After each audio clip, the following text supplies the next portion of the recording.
মান সামা রমাদানা, যেই ব্যক্তি মাহে রমজানের রোজা রাখবে, ওয়া আতবাআহু সিত্তাম মিন শাওয়াল, অতঃপর শাওয়ালের 6টা রোজাকে ইত্তেবা করবে, অনুসরণ করবে, অর্থাৎ শাওয়াল মাসের 6টা রোজা রাখবে, কামান কানা সামাদ দাহরা কুল্লাহ। আল্লাহ রাসূল সাল্লাল্লাহু আলাইহি ওয়াসাল্লাম বলেন, ওই ব্যক্তি যেন পুরো 1 বছর কি করলো, রোজা রাখলো। বলেন সুবহানাল্লাহ। যাই হোক, বলতেছিলাম যে রমজান শেষ হয়ে গেছে, কিন্তু রমজানের শিক্ষা কিন্তু আমাদের কাছ থেকে শেষ হয়নি। রমজান যদিও শেষ হয়ে গেছে, রমজান আমাদেরকে শিক্ষা দিয়ে গেছেন যে আমাদের কি করতে হবে, কি ছাড়তে হবে। আমি যে আয়াত আপনাদের সামনে পড়েছি, ইয়া আইয়ুহাল্লাযীনা আমানু তাকুল্লাহা হাক্কা তুকাতিহি ওয়া লা তামুতুন্না ইল্লা ওয়া আনতুম মুসলিমুন, এই আয়াতের যে সামঞ্জস্যতা, সম্পর্কতা রমজানের সাথে কি আছে, মিলে। আল্লাহ রাসূল সাল্লাল্লাহু আলাইহি ওয়াসাল্লাম বলেন, মাহে রমজানের 30টা রোজা রাখার পরে যারা এই শাওয়াল মাসে আরো 6টা রোজা, কয়টা রোজা? 6টা রোজা রাখবে, যেটাকে আমরা ছয়মের রোজা বলে থাকি।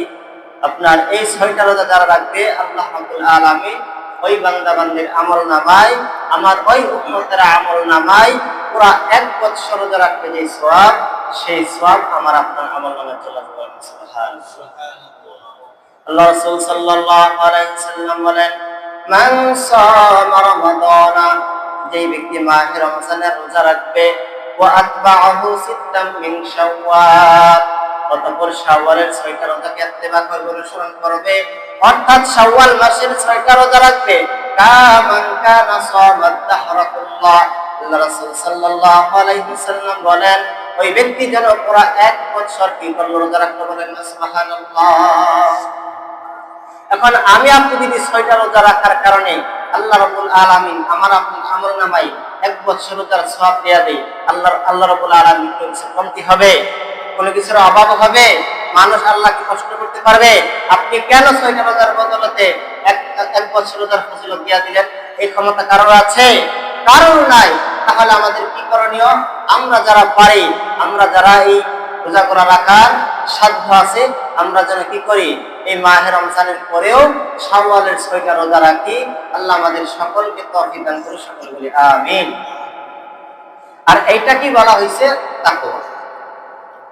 দেখবেন আপনার হাফেজ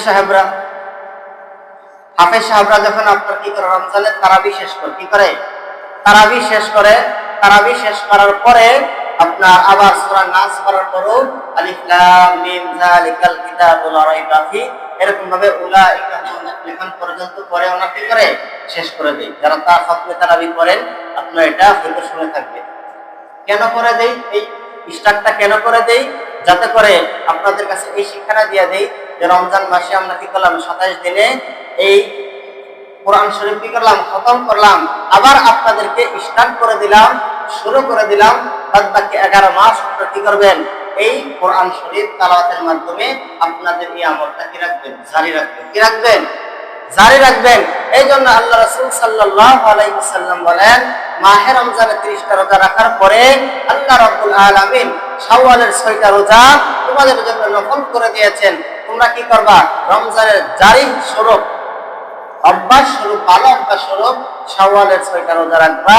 এবং শুধু তাই নয়, আল্লাহ রাসূল সাল্লাল্লাহু আলাইহি ওয়াসাল্লাম বলেন, প্রত্যেক মাসের 13, 14, 15, কত? 13, 14, 15 এই 3টা রোজাকেও আল্লাহ রাসূল সাল্লাল্লাহু আলাইহি ওয়াসাল্লাম ওনার জীবিত অবস্থায় সব সময় রাখতেন। ওইটাকে বলা হয় আইয়ামে বীজের রোজা। ওই রোজাগুলো রাখার জন্য আমাদেরকে বলে গেছেন। কেন?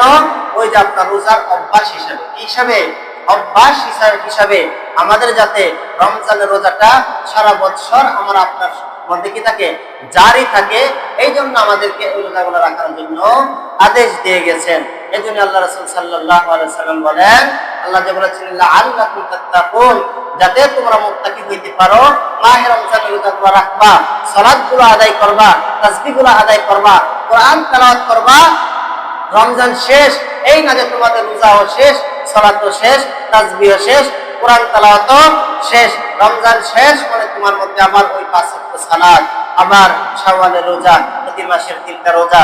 রমজান শেষ আবার তোমার ওই সকাল বিকালের তাসবিহ। রমজান শেষ আবার তোমার, যদিও আমরা তারাবিতে দাঁড়ায় পড়তাম, কোরআন তেলাওয়াত করতাম। এখন যেহেতু ওই সুযোগটা নাই, দিনের একটা সময় 5 মিনিট 10 মিনিট কোরআন শরীফটা খুলে কি করো, কিছুক্ষণ তেলাওয়াত করো। বাদ বাকি এরকম ভাবে 11 মাস আবার তোমার আমলটাকে জারি রাখো, যাতে করে তোমার কি থাকে, আমলটা তোমার মধ্যে থাকে, আর যাতে তুমি তাকওয়াবান করতে পারো। সুবহানাল্লাহ।